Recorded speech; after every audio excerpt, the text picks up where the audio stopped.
Rondo, I finna slam dunk. Get big on you fake pumps. That pump ain't no fake pump. Bitch fell for the pump fake. Got him talking like first take. Get it right on the first take. Hit the hole in the first. You know, they say this the toxic male pod, but we had a female on here. That's what they say? Yeah.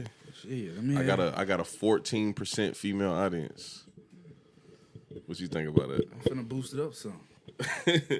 Oh, you got some women's that follow you? Man, I gotta get like Sabo, man. I ain't gonna cap you down, Sabo. I ain't got no women's, bro. Hey, that's okay. We gonna add a little flavor to it today. So you the ladies, man. See, you a smooth talker though. That's why you got the women's. Think so? Yeah, very smooth talker. Mike. Yeah, another episode of Sit Down with Slim, man. We actually got a returning guest. Y'all probably ain't gonna know that though because that shit was way early on when you was on my podcast. When that was? That 2018 or 2019? I want to say 2019. Matter of fact, it was 19. Yeah, 2019. I don't know. It was. It had to be. Cause 2018. Let me move the mic closer, bro. Sure. No, you good. Yeah, it was 2019.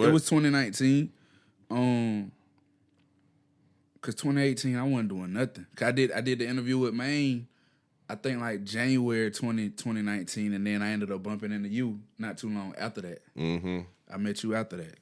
Yeah. That interview we did, that shit was classic though. No, for sure. I go back and check that out. That one.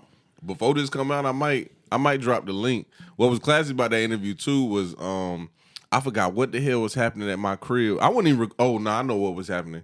I wasn't recording at my crib yet. Yeah. I was recording at Damo crib, but something was going on at Damo crib, and I recorded at my homeboy Trey crib, and just so happened the day we did the podcast. Y'all was lit. Yeah, we had like a barbecue or some Y'all shit. Was lit. It was a holiday if I ain't mistaken, bro. That's what I'm trying. It was summertime. Yeah. It was like Independence Day, some shit like that, bro. Yeah. And you came in that bitch and you spoke to every nigga in that bitch, and when you left, everybody was like, man, that nigga Sabo cool as fuck.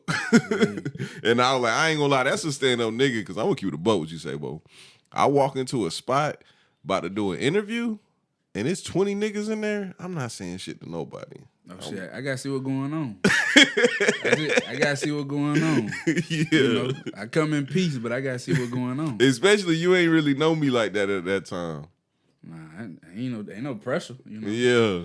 Ain't feel no bad vibes, no bad energy, but I just gotta see what's going on. Yeah. It wasn't nothing but love. And I met what's my boy name? Quelo. Yeah, Quay was in there. I met a few people that night though. Yeah, it was an ass of niggas in there. Literally every nigga I fucked with was in there. And then a whole bunch of more niggas. Tia Tut was there. She was? Yeah, she was there. Tia Tut was there. I don't remember who all was there. Her videographer was there. Shout out to him. Bro, it was an ass of niggas in that bitch. And you was in that bitch chilling. You gave niggas gifts and shit. Niggas was like, I fuck with this nigga, bro. Yeah, man. I come in peace though, man.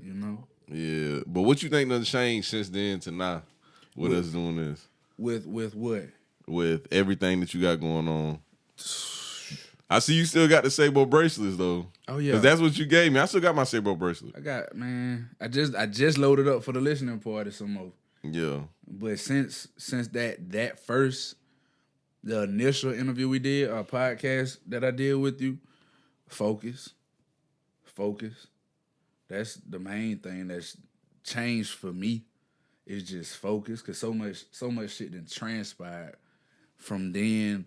Even just within the past 12 months, just within this year, from the first show you came to record for me. Mm-hmm. Like I feel like you literally can see the difference with what I probably had maybe 10 people, if that, at that first show to now. Just focus, bro, cause so much shit done happened, but in between all the good and bad ups and downs, it's just like trying to remain focused. Trying to stay tunnel vision with everything. Nigga be having feelings about everything, bro. Like I feel heavily, but trying to stay focused is the main thing, How did you decide to go full-fledged with the music though? Because it kind of seemed like at first you was just, kind of chilling on it and just doing your thing, and then one day you just popped up and was like, I'm full time with this. Since I started, I really been going hard. 2017 was when I decided like I'm going hard with music because I I was in school, in the military, working, all that type of shit. Got kicked out of the military, popped hot on the piss test twice. One of my partners, he ended up passing away. He was in the military with me. Never really got the full story on that. Got laid off from my job, like shortly after that happened. So it was just like everything that I was, you know what I'm saying, full-fledged. I had just got my degree in school, couldn't really get another job. So it was like everything I thought I was supposed to do, I was doing. I was like, man, ain't none of this going. So it was like, I said, you know what, I'm gonna just start doing music in October 2017 when I really decided to do it. But in the midst of doing it, it's still like you have moments of where some moments may be more uphill than they are downhill. You know what I'm saying? And the outside looking in, it might seem like, oh, Sabo might have slowed down with what he's doing, or he's not going as hard as I think he should go. But at the same time, you know, I was always planning and prepping or putting the pieces together. I might not have always had something to show the people, but under wraps, it's always just been going hard. But right now, I'm able to continuously show something, you know. I'm always able to have some new music or have a show going on or whatever the case may be, just because it's taking time to get to this point. And even still now, it's not always what people might think it is, but I'm always doing something, whether it's in front of people's faces or it's behind closed doors. It's always full-fledged with me because I ain't got no plan B.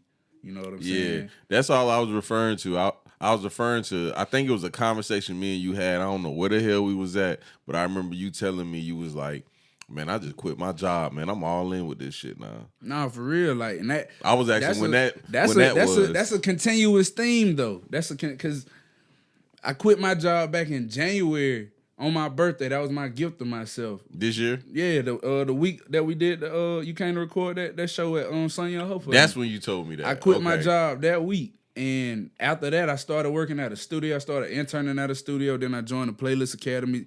Thanks to Two Guard, he plugged me in with some powerful people in the A. And everything just started working full motion. But then it's like, I pick up some work doing some other stuff. And then it's like kind of slow down with music here.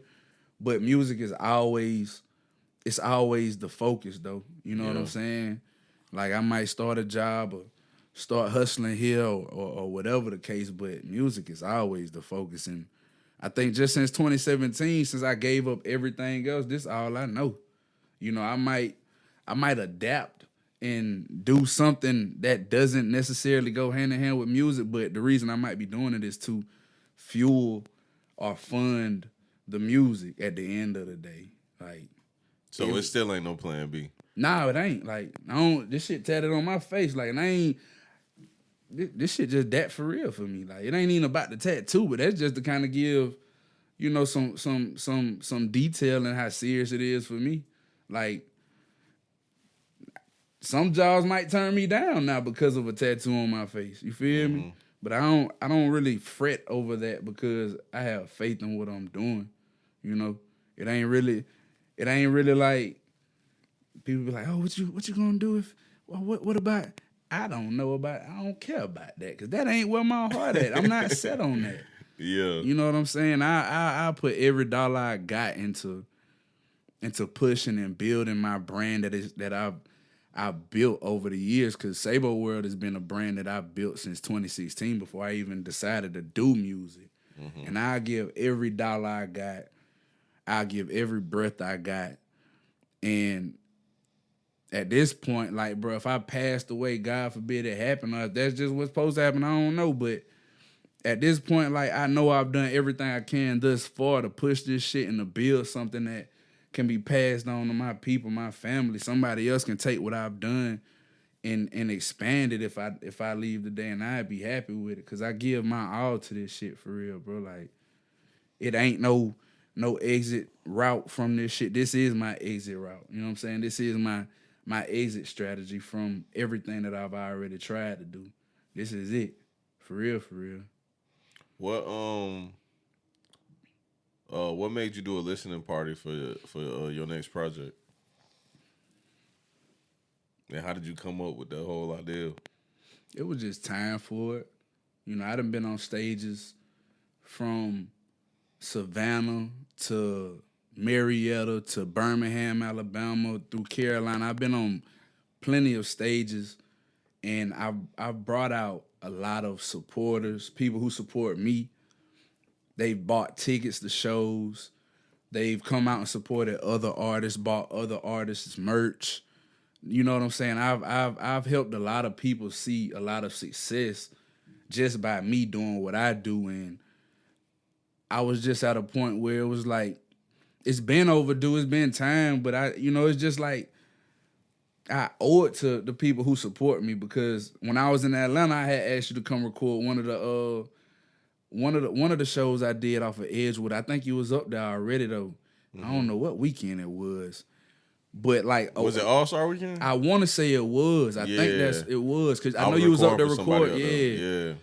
And like one of those shows, bro. Like I was selling out tickets, like 20, 25 people coming out a week to see me perform, but I'm not making $1 off of the shows.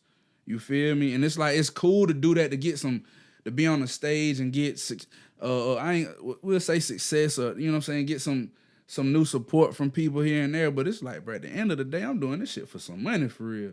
Mm-hmm. You know what I'm saying? And it only made sense at this point, one, for me, with how hard I go at this shit, to do it for myself, but for the people who support me, like coming out to shows and having to wait 3 hours to see me perform. Like, the people who support me don't deserve that. Like, they deserve to be able to come out and see me. You know what I'm saying? And for me, it was just one of them things where I just felt like I owed it to a lot of people, and I haven't really performed in Augusta too much. Like, since I've done music, since 2017, Some Young Ho, I performed at Culture Fest like the second year they did it, and I don't really count it as a performance, but I think it was for like Mayfest or Power Fest. I did the audition to try to get on the set list to perform. I can't remember if it was Power Fest or Mayfest, but like those are the only times I performed here. So I felt like I really owed it to the city of Augusta, because despite what some artists may think or what they may feel, majority of the love I get is in the city of Augusta, but I'm barely ever here. Like, I perform everywhere else. I'm never really here passing out flyers. I'm never really here selling my merch. But the people here in the city of Augusta are the ones who support me the most. So I felt like I owed it to them. You know what I'm saying? I could have did a show in Atlanta, but now I owed it to the city of Augusta, to the people who support me the most, who really hold my back up, who put their arm up and make sure I ain't never falling down. And it was just time for it, bro. Like, it was just, in my opinion, it was just time for it, for the people and for myself, bro. I owed it to them, but I also owed it to myself too, though. You know what I'm saying? It's time for me to see some success on the back end of the hard work that I put in on the front end, instead of giving it to promoters and people who ain't necessarily always got your best interests at heart. Yeah. It's time for me to build for myself and the people around me. So how do you go about putting on a show like that? As far as like just setting it all up together. Yeah. First and foremost, man, you gotta have a vision. You gotta have a dream. You gotta have a strong thought of what is it exactly are you trying to do? What are you trying to create? What are you trying to accomplish? That's step one. From that, then deciphering how to go about building a team. And shout out to my team, because they made my job so much more easy for me to just be the artist and to focus on my creativity, setting a vision, and picking a team. I'm gonna give a major shout out to somebody who's in the room with us right now, Gigi, aka Itty Bitty, Itty Bitty Photography LLC. Y'all book her for a photo shoot too. But that was my event coordinator, program director. Mm-hmm. She was the one who I literally drew out, mapped out every single detail that I wanted, the venue, having a backdrop, what merch I wanted, who I wanted as a photographer, who I wanted as a videographer, every single detail that I wanted, gave her the details, and she implemented everything that I needed to the point where I ain't have to do too much of nothing, bro. I just had to focus on going to rehearsal, and reaching out to my supporters more. You know what I'm saying? But having that dream, having that vision, and having a solid team, man, and everybody on my team played their part. I had people who was promoting, selling tickets for me, physical tickets as well as selling digital tickets, as well as showing up on time on the day of the event, man. But it was a lot that went into creating and doing the listening party. But as far as for me, I ain't gonna lie, bro. That shit was kind of smooth. Shout out, you know what I'm saying? Because of my team, bro. They did a lot of work for me. And I appreciate them greatly for that shit, bro. You know what I'm saying? That's something that's major with anything that you do. Like, you only as strong as your team is. Mm-hmm. And that's something I feel like I've always understood. It's just taking me a long time to actually put those pieces together to find people who can believe in me. But once I started believing in myself and showing people I believe in myself, showing myself and proving myself right, like I knew what I was doing, like people started gravitating towards me who like, hey, bro, I fuck with what you doing. I see what you doing. How can I help you? Like, where can I get in? Where can I fit in? But man, that team plays a major part in successful parties and shows and everything. I definitely see a lot of artists don't really believe they need a team at the level that they at, but this is definitely the perfect time for it. Man, it really don't even matter where you at. Like, you need a team because it makes everything easy. I always think about like sports and stuff, bro. Or even think about the military or whatever, but it's like everybody has a role and nobody's role is like bigger than the next person's position. Like, it don't matter who you are. Let's talk about the listening party. Mm-hmm. You recorded video for me. Mm-hmm. We had a photographer in there. We had a DJ. All of y'all's parts were just as important as mine was as the artist. Though some people may say, oh, he's the star of the night. All of y'all were the stars of the night. You know what I'm saying? Even my father got to introduce me. My brother got to host. Like I said, Gigi coordinated the whole event. Everybody had a time to shine. Everybody's part was different, but everybody got to shine. You know what I'm saying? And it really don't matter where you're at when it comes to whatever you're doing. But as an artist, it don't matter what level you consider yourself to be at. You have to have a solid team, even if it's just two of you. You know what I'm saying? You have to have somebody who can help make your job easier, not necessarily easy, but easier. And you can help their job to be easy, because if you're doing everything, which I don't mind doing, but it don't really make sense because it gets stressful. And I think we talked about that on the first podcast we did. Mm-hmm. And you were mentioning to me how you do a lot on your own. And I was telling you, but doesn't it feel so good at the end? It's rewarding when you can say you did everything by yourself. Fuck that. At this point, fuck that, bro. Like, that shit cool. I told you at that time, I don't get that satisfaction. And you see, I'm still at that point. I'm still not like, bro. I would be so happy if somebody was on the other end and I could just come on here and just talk on the podcast and be Adam 22 every day. Nah, it definitely would help you. It definitely would help you. You know what I'm saying? Because it takes a lot of that work and stress off of your back to where you can focus more on what your stronger suits might be. Nah, for sure though. The team is important, man. Cause it get rough doing shit by yourself, bro. That's why I felt good just hearing you just now talking about how strong your team is, bro. Yeah. And you also talked about your pops. I ain't gonna lie to you, boy.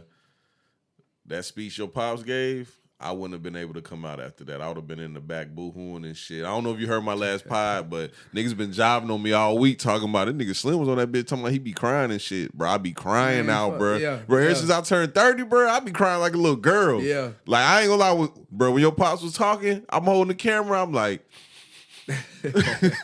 I swear I was about to drop one. Nah, that shit was unreal for me, man. Sitting in that little back room listening. It was like being at the Super Bowl. Yeah. Like, and your dream as a kid is to make it to the Super Bowl, and you hear the Star Spangled Banner being played and they singing it or whatever. Mariah Carey singing the Star Spangled Banner. Yeah. And you know you finna play in the biggest game of your life. That was what it was like hearing that.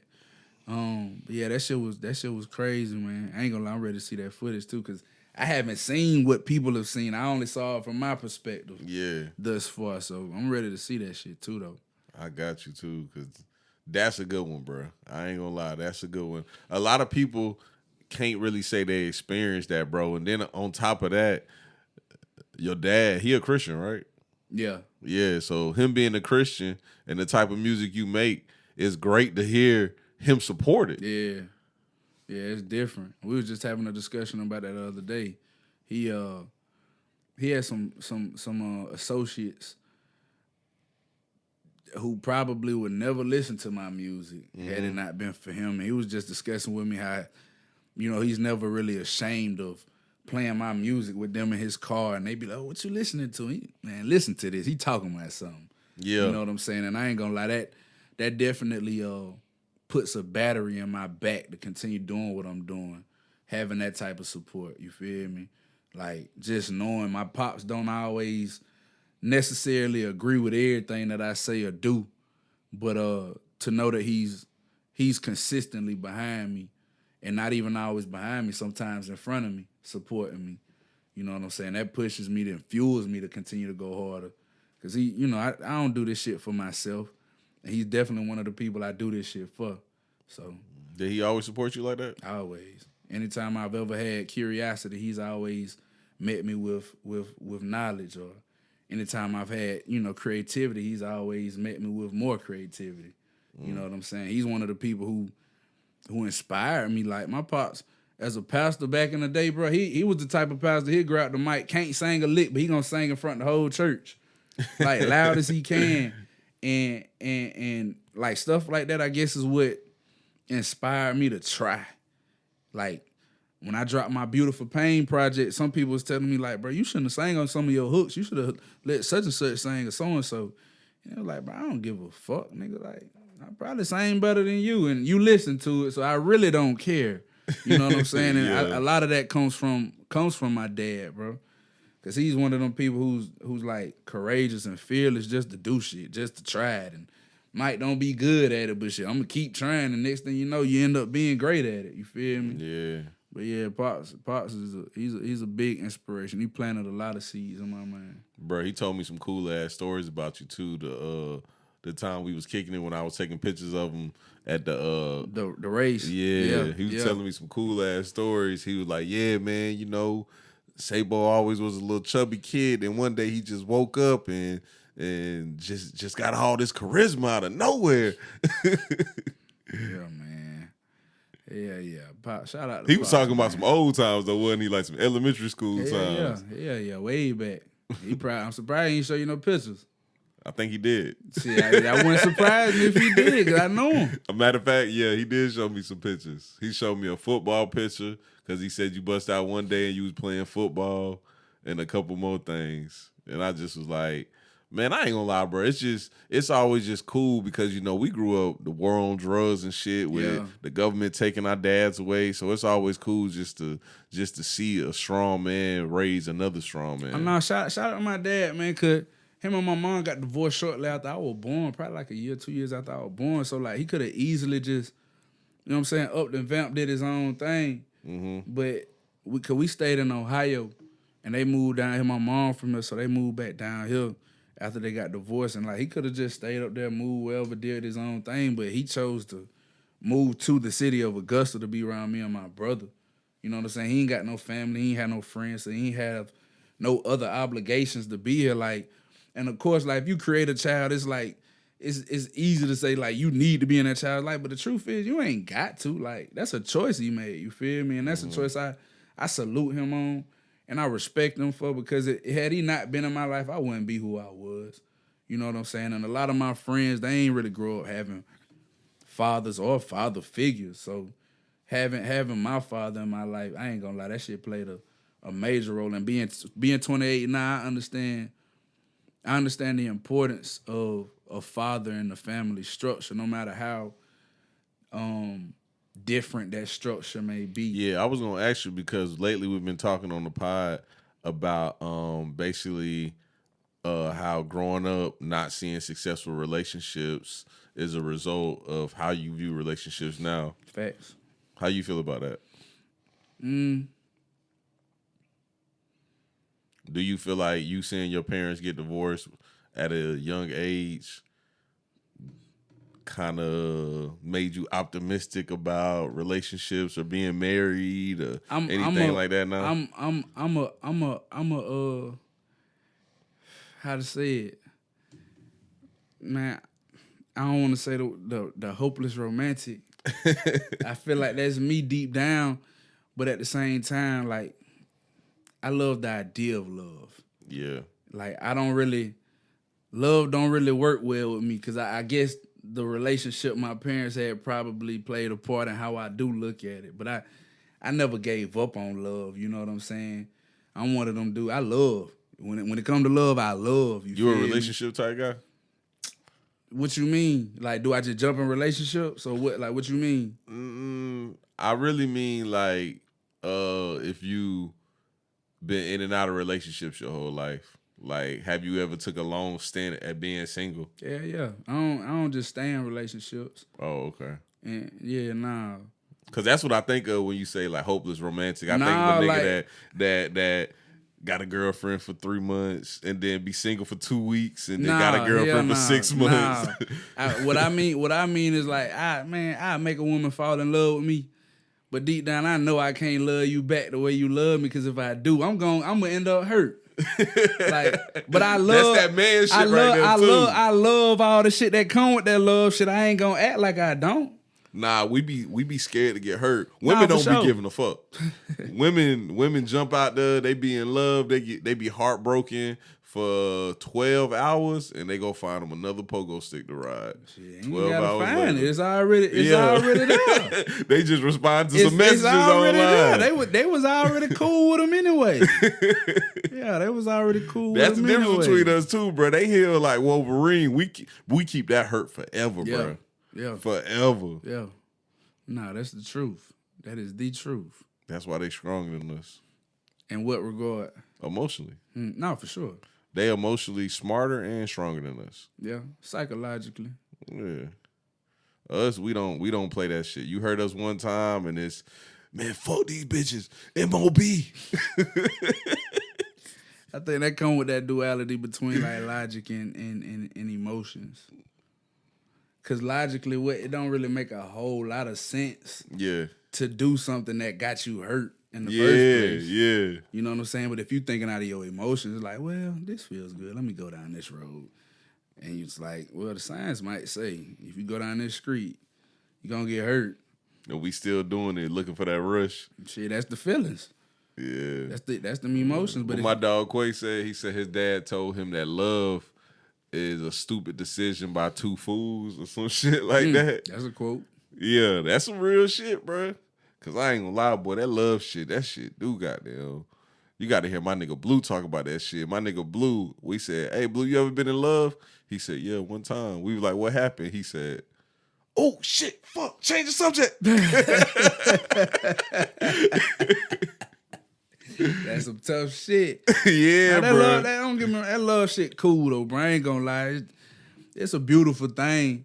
It's a tough thing, too, though. You know what I'm saying? Like, especially when you talking about some real deal shit. Like, cause if you really love folks, man, like, it ain't really shit they can do to hurt you, for real. And what I mean is, like, you kind of accept people when you love them. You know what I'm saying? And when you accept somebody for their flaws and all, it's just like, it ain't really shit you can tell me that I don't really already know about you and accept. So it's like, whatever come with you, and I ain't finna goddamn beat you down for you being who you is. I love you. You feel me? What if you gotta choose loving a woman or loving the music more? I love the music forever. Like, it got my heart. Like, it ain't gonna never do me nothing wrong. It's gonna always, like, I could talk to the microphone and say what I got to say, however I got to say it, and it ain't gonna never tell my secrets to nobody. Or, I don't know, because I can creatively express what I got to say. It does what women necessarily can't do for me. You know what I'm saying? Because, I don't know, that music, I don't know, bro. That shit just brings something totally different out of me. You know what I'm saying? But, nah, I'm going to choose the music. Because the music is... She gonna make you pick her, though. Huh? She gonna make you pick her. Make me? Yeah. Mate. Yeah, what you was about to say? Nah, God gave us the choice of free... He gave us free will. Yeah. He gave us free will. Shoot. That's just like saying we got free speech in America, but is it really free? It's levels. Yeah. So free will, free speech, that shit like hand in hand. But bruh, influence though. You was just talking about your pops. I know that's one influence. Describe what influence means anyway, because that's the name of your upcoming project. So influence, man, it's a powerful thing. It's pretty much what dictates our choices, our decisions, our behaviors. You know, a lot of things that we listen to, that we read, the things that we just digest, conversations. You know, I don't think we understand how much those things impact our thought processes. You know what I'm saying? Mm-hmm. And for me, with the meaning of Sabo being strength acquired by overcoming, that's like my biggest thought process. You know what I'm saying? That's the biggest thing that influences me day in and day out. No matter what decisions I make, no matter which way I go, no matter how hard shit get, it's like I already know on the other side of whatever's happening right now is strength.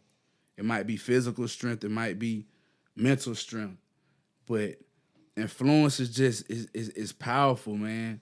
And with the project, I'm just trying to give people a take or insight on the things that I believe not only influence me, myself, but influence so many other people.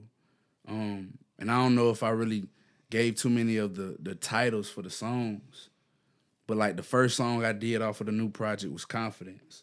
Mm-hmm. And confidence can be something that is very influential, because if you're around people who really kind of lack the confidence, who don't really speak up, who don't really like tell you how they really feel, who you can see like they a pushover, like that shit can kind of influence you to be similar to that. But if you're around winners and people who don't take no for an answer, who like no matter what happens, like they just don't have no losing spirit, no losing attitude, that shit can also influence you as well. Mm-hmm. You know That's what I'm saying? And just with confidence, with that being one of the first songs, you know, that's something that's big to me. The way that I carry myself, the way that I move, I just try to make sure that I'm consistently not only influencing those around me, but influencing myself. You know, because I'm not always around people that are as confident as I am, and sometimes that shit can rub off on you, like I said. But I just continuously try to influence myself through my thoughts, speaking to myself like every second of the day, staying focused and thinking about what I'm thinking about, if that makes sense. Mm-hmm. You know what I'm saying? But influence, all in all, is like a drug, bro. It's just as simple as drinking some of this liquor right here, bro. Because when this enters your spirit, bro, it in a sense controls you. You don't even know what you might be talking about after a while. You don't know what you might be thinking about, how you might be acting, and this influence is just is even more powerful than drinking like that liquor, bro. But influence is big, bro, and I don't know if I quite answered your question fully. Oh no, you did. What influences you though? Pain. A whole lot of pain, for real. Like that's like the answer I can give you is pain, bro. That's like my number one influence is pain.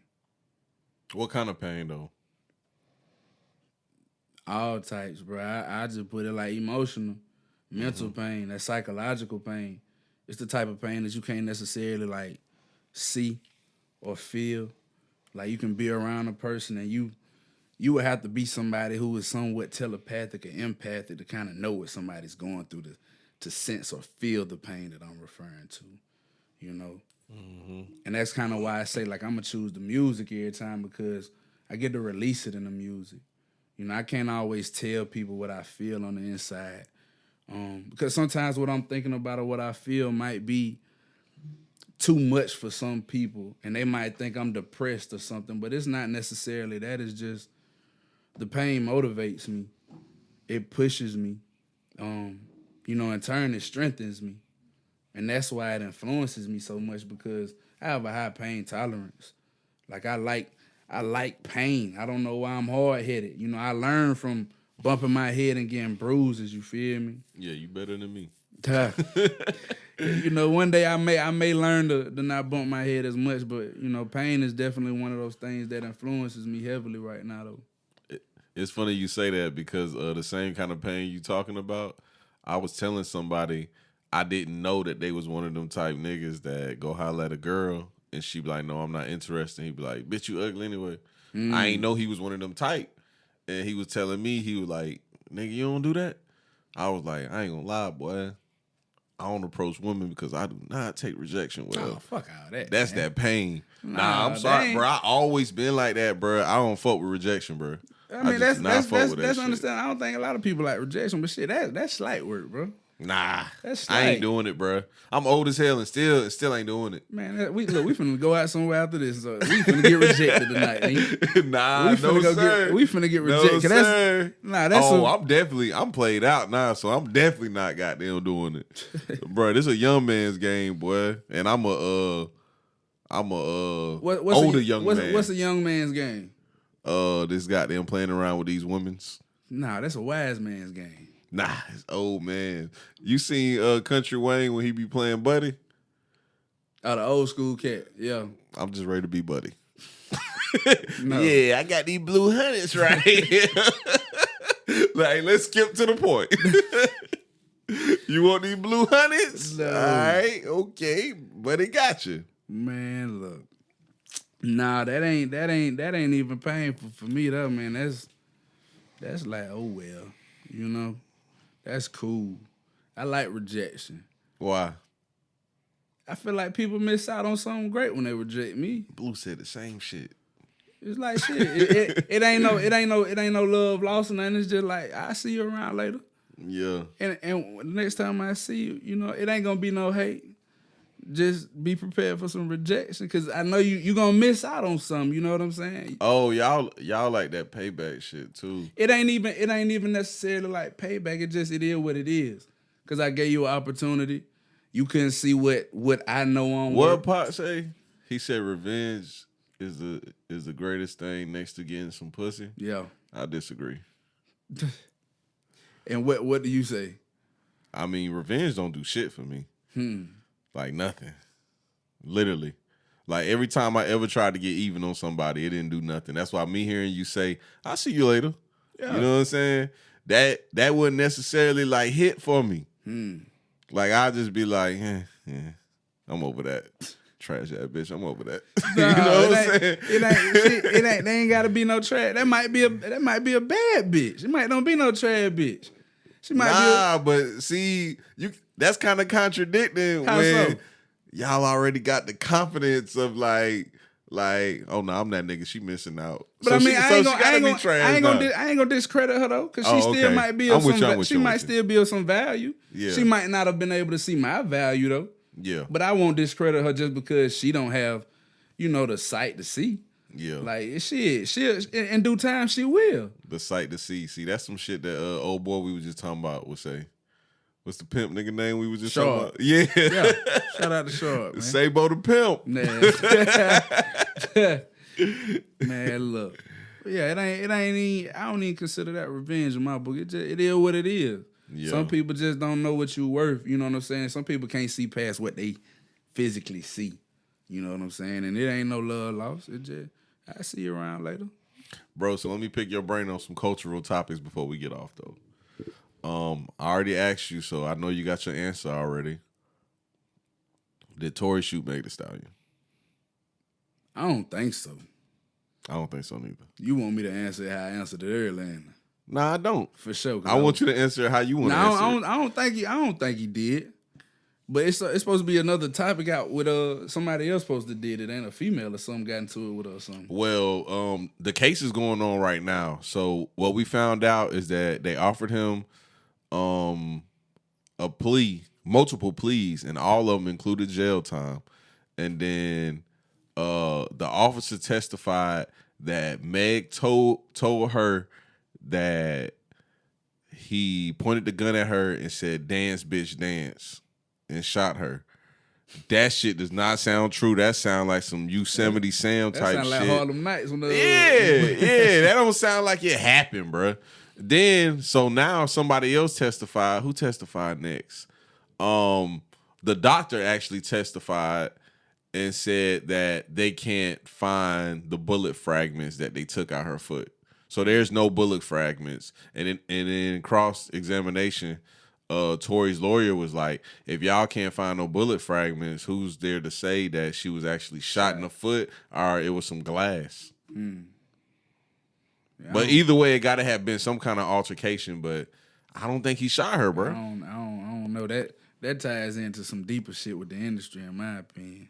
But I don't know the answers to really Stay discuss. woke, Sabo. Nah, I'm out. Hey, third eye open. All of them. But that I don't know. I don't think he did though, bro. But I mean that shit ain't stop him from doing him. You know, he's still successful in his own way. So well, let me ask you though, if we find out that he didn't shoot her, what we doing to Meg? We is who, the culture? Yes. Shit. I don't think nothing gonna happen to her. We gotta cancel that bitch. That's not gonna happen. Like, bro. Nino. That's not good. We got to. If she did that to our young black king. Don't nobody care about us. And that's fucked up. We gotta change the narrative. I agree. But I don't know if that's gonna happen. Even if the story comes out that he didn't shoot her. I don't think that all the male rappers who was dissing him and calling him a bitch ass nigga for this and that, I don't think they come out and apologize. I don't think they would say, damn, my bad, bro, for, talking down on your name and not knowing the full story. And that's what should happen. I mean, and I'm just speaking about the men who had something negative to say. I don't even think they come out and be apologetic. So if they aren't, we can't cancel her. I ain't saying we, what shawty that had that song and the only good part on the song was Tory and she took Tory off the song? Who that? It's a girl. Do you know the girl name? Kalani. Yeah, Kalani. There we go. She had the song. I forgot the name of the song, but Tory had the only good part, and she took him off after all this shit happened. Yeah, that's how lost. She might have lost some money taking the man off. He had on the good part.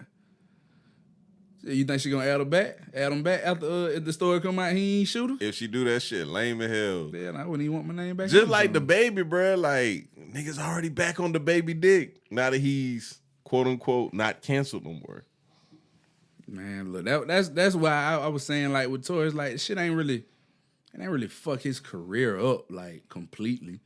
Like it was just a speed bump in the road. Like, bro, the shit like that make you scared to goddamn enter the industry like that? Like what make me scared? Like the shit Tory going through and the shit that a lot of artists go through, and a lot of rappers getting killed nowadays. Does that make you get scared to join the rap industry? I don't know. No, nothing really put fear in my heart. You know what I'm saying? It's like it is what it is with everything. I could walk outside and somebody try and do me something walking outside. I don't really be thinking about too much. I ain't gonna say I don't think about too much of the negative. I stay thinking about everything. I overthink. But well, I really was just asking because a lot of people are saying that the scariest job right now is being a rapper. I wanted to know if you felt that way. Shit, I think with how social media and everything is here, yeah. You know what I'm saying? A lot of people are targets. But a lot of people...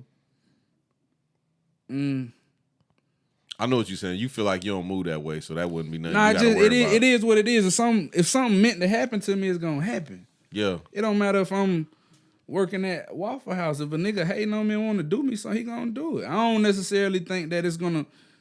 I don't know. I know with success comes jealousy, hate, envy, all that shit. But I'm gonna be successful no matter what I do. If I don't rap, I'm gonna be an entrepreneur. It don't matter what I do. If I go to college, I'm going to be successful. If I'm on college and I'm on a college campus, I'm gonna be a cool ass nigga. Niggas gonna goddamn see me speaking to women. Like I'm still gonna be cool. I'm still gonna be whatever. So with being successful comes, you know what I'm saying, the hate, the envy, and all that shit. So it really don't matter what lane I'm in. I don't really. It's still, if somebody's going to do something, it's going to happen. I can't stop it. You know what I'm saying? The hate is more comfortable than the love. No, for real. Yeah. But I feel the same way. I don't really worry. It is what it is. But yeah, man, appreciate you coming on the show, bro. No, for sure. I wasn't trying to wrap up quick. It's just, No, it's okay. I'm ready. You're gonna kick me out, bro. It's gonna kick me out, bro. Nah, cause see, whenever I do that, I be feeling bad. Cause you know my nigga Quiet, right? Yeah. Bro, this nigga Quiet. We did a 3-hour podcast. I just sat and watched, so I couldn't watch the whole thing. Man, we sat here for like 3 hours, and this nigga was like, "Damn, you trying to kick me out because Maine called you?" Because Maine had called me, and I was like, "Yeah, let me wrap this up so I can call Maine back." And this nigga, "Yeah, you trying to kick me out because Maine called me?" He was for real. He wasn't playing. Y'all ended up talking about power and all that shit. Yeah, bro. Then Lil Nas did the same shit. Me and Lil Nas was in here for like 2.5 hours. Y'all was lit on that one. Bro, that shit was at 5 in the morning. Yeah, y'all was lit and still drinking. Yeah. Taking shots at Casamigo, bro. Yeah. That shit was some crazy shit, bro. Shout out to Lil Nas, shout out to Quiet, man. But appreciate you coming on here, bro. You already know you coming back, bro. You really should have been did this motherfucker for real. Yeah, I just don't be down here that much, but we can set it up, make it happen. Oh, and one more thing before we get off too, bro. A lot of my homeboys say that you inspire them by your work ethic too, bro. Shit, that mean a lot to me. Yeah. That mean a lot. I want to make sure I let you know that before we get off. That mean a lot. But that's all we got, man. We out.